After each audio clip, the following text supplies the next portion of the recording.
Okay, so let's create an invoice in Zahara and let's see if we can make it appear in Opera. So I come into Zahara, I click on New Invoice. I could drag over a PDF, but I'm going to choose a supplier. I'm going to choose Carter's Limited. I'm going to put an invoice number in.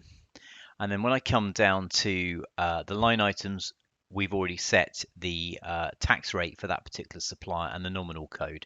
So these are kind of defaults that come through from Opera. So we'll put in here some stuff for 300 and some other bits for 500. So we've got two line items, same nominal code, same tax rate. We will click next. No workflow, no comments. I'm just going to click next and I'll click create invoice. So the invoice is created. There it is, 383838.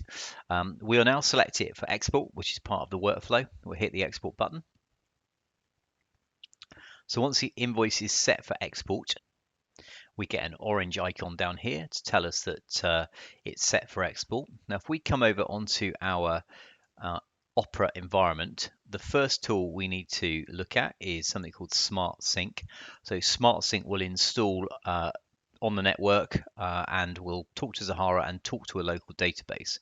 So these are all the invoices it's processed so far. If we were to click the Run Now button, it effectively, I'm just overriding the kind of polling which takes place every 30 minutes and I've just asked it to do it kind of immediately. So if I now click on view pending, we've got Carter's Limited, the invoice that I've created, it's come down. It's now kind of local, it's on the desktop. So now we need to get that into Opera.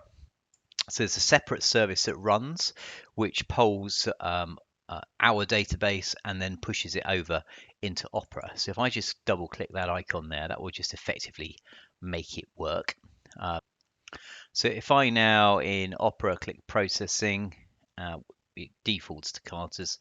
If I go view account, click OK, there's a list of all the transactions. And if we page down, it's quite a lot there. There's our transaction there, 383838 for £960. And if we double click that, we can see the 300 line I created and the 500 line and the VAT and the nominal codes. So that's it. That's us handing the invoices over to Opera. Fairly pain-free. Thanks.